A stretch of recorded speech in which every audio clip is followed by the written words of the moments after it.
Family કેમ છો? મજામાં? જય માતા જય મોગલ મહાદેવ. તો અત્યારે આપણે પહોંચી ગયા છીએ ભાવનગર, ને ભાવનગરની બાજુમાં જ ત્યાં આપણે ઝાંઝરિયા હનુમાન છે ત્યાં આપણે ગયા છીએ અને તમને હું દર્શન કરાવું ઠેડુથી ઝાંઝરિયા હનુમાન દાદાના. કારણ કે આ બીજી વખત આપણે આવ્યા છીએ અને સીધા જ આપણે જો અત્યારે પહોંચી ગયા છીએ ઝાંઝરિયા હનુમાન અને જઈએ આપણે અંદર, અને અંદર પણ હું તમને દર્શન કરાવું કારણ કે ભાવનગરથી નજીક જ છે. ભાવનગરથી લગભગ 4 થી 5 કિલોમીટર છે.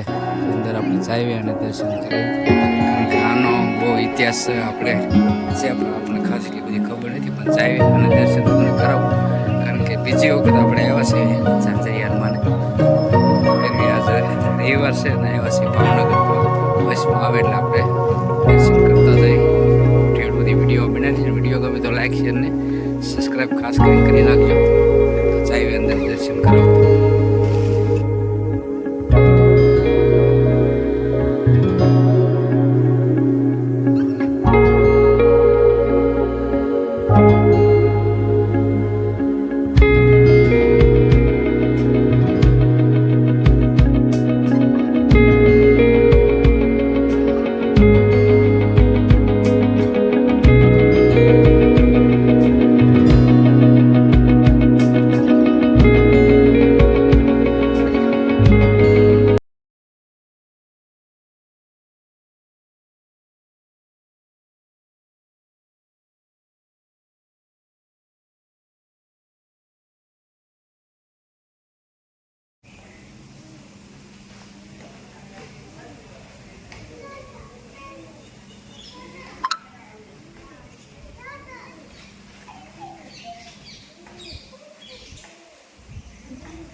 અત્યારે આપણે દર્શન કરી નીકળી ગયા છીએ બહાર, અને બસ વિડીયો ખાસ કરી કોમેન્ટમાં લખી નાખજો કે જે ઝાંઝરિયા હનુમાન અને બહુ મસ્ત જગ્યા છે, એકદમ જોરદાર જગ્યા છે. જો ગ્રાઉન્ડ બધું સુવિધા પણ બહુ મસ્ત સુવિધા છે, અને અહીંયા આખો હોલ બનાવેલો છે એ રીતનો કે બધું કાંઈ પણ હોય આયોજન તો બધું આમાં હોય હોલની અંદર. અને મંદિર બહુ મસ્ત છે કારણ કે આપણે ઘણા વર્ષો પછી બીજી વખત આવ્યા છે, કારણ કે પહેલાં 20 વર્ષ પહેલાં આપણે આવ્યા હતા તો ત્યારે પણ એ બધી કાંઈ જગ્યા હતી નહીં. ખાસ કરીને તમે જો અહીંયા આવો તો ભાવનગર બાજુ તો અહીંયા ઝાંઝરિયા હનુમાન આવજો, બહુ મજા આવશે. બહુ મસ્ત જગ્યા છે. તો બસ બીજું તો આનો ઇતિહાસ તો આપણને ખબર નથી, પણ આપણે ઊંઝારીને પૂછ્યું કે ભાઈ ઇતિહાસ ઝાંઝરિયા હનુમાન પણ આપણે તમને જણાવી. તો થોડી વાર વિડીયોમાં બની રહેજો અને આપણે જઈએ ત્યારે ઊંઝારી. તો આપણે અત્યારે દર્શન કરવા આવ્યા છીએ અને બાપુને થોડો ઘણો આપણે ઇતિહાસ પૂછ્યું કે કઈ રીતનો ઇતિહાસ. તો બાપુ ઇતિહાસ કઈ રીતનો છે આપણે ઝાંઝરિયા હનુમાન?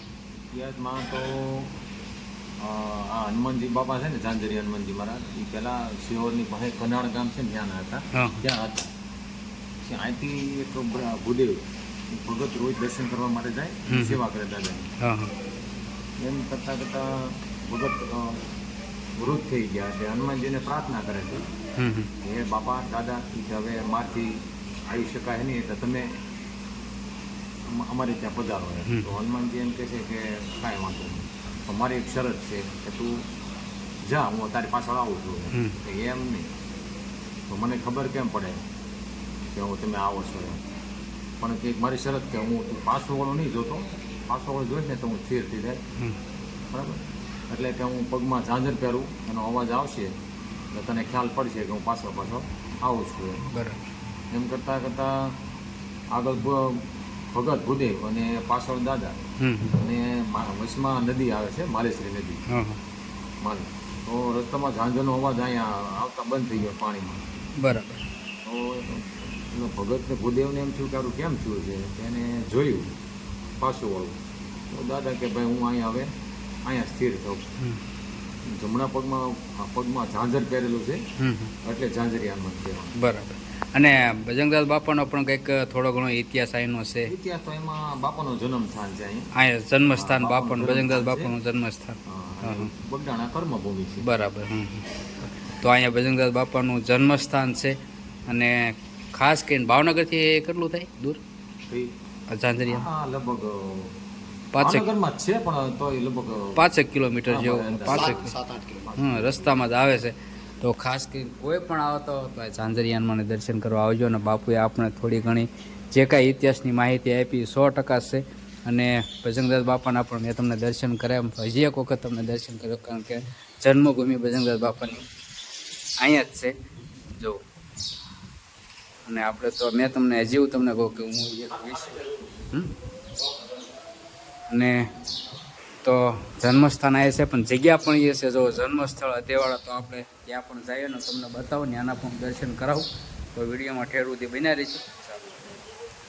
આ ભાઈ આપણને મળી ગયા છે, ખાલી આનો ચમત્કાર છે એ આપણે ખાલી આનું સાંભળી, કારણ કે કેટલી વખત એ આ દર્શન કરવા આવ્યા, અને હું હમણાં તમને જન્મ સ્થળ લઈ જાઉં અને ખાલી આ ભાઈનો અનુભવ જુઓ અને ખાલી એની શ્રદ્ધા જુઓ.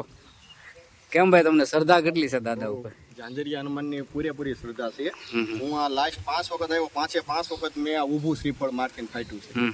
5 વખત આ ભાઈ આગળ શ્રીફળ લીધેલું છે, એને પણ પૂછી લો. કારણ કે એ ભાઈની શ્રદ્ધા જ એટલી છે કે હું 5 વખત આવ્યો, 5 વખત શ્રીફળ મારું ઊભું જ ફાટ્યું, કારણ કે શ્રદ્ધા એવી છે. અને બસ બીજું કાંઈ નહીં, હવે આપણે જન્મસ્થળ ઉપર જઈએ ને હું તમને બતાવું.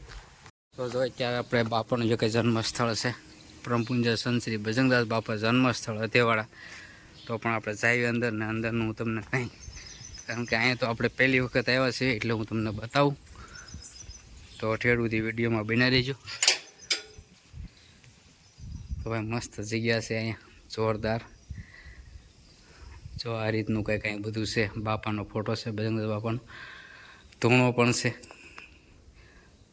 તો કરી લો બધા દર્શન. જય બજરંગદાસ બાપા.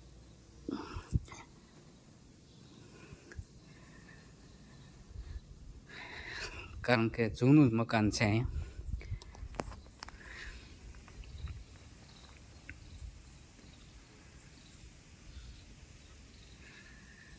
આ રીતનું કંઈક મકાન છે, અને અહીંયા ગાદલા બાદલા કોઈ હોય આવે યાત્રાળુ તો અહીંયા રોકાણ માટે પણ થોડી ઘણી સુવિધા છે, મસ્ત જોરદાર. અને તમે જોઈ શકો કે આ જે કાંઈ છે એ બધું જૂનું છે, કારણ કે બાપાનું જન્મસ્થળ જ અહીંયા છે અધેવાડા, બરાબર. ઝાંઝરિયા હનુમાન ખાસ કરીને બહુ મસ્ત જગ્યા છે ભાઈ, જોરદાર.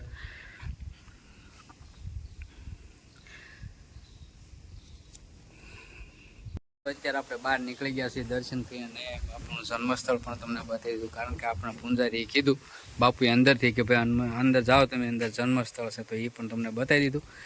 અને બીજી વખત હું તમને બોર્ડ બતાવી દઉં. તો અમારે વિજયભાઈ જાય છે દર્શન કરવાના. હવે આપણે દર્શન કરીએ અને હવે ફટાફટ આપણે નીકળવી. આપણે દર્શન કરી લીધા અને બાપાના જન્મસ્થળ પણ તમને બતાવી દીધું.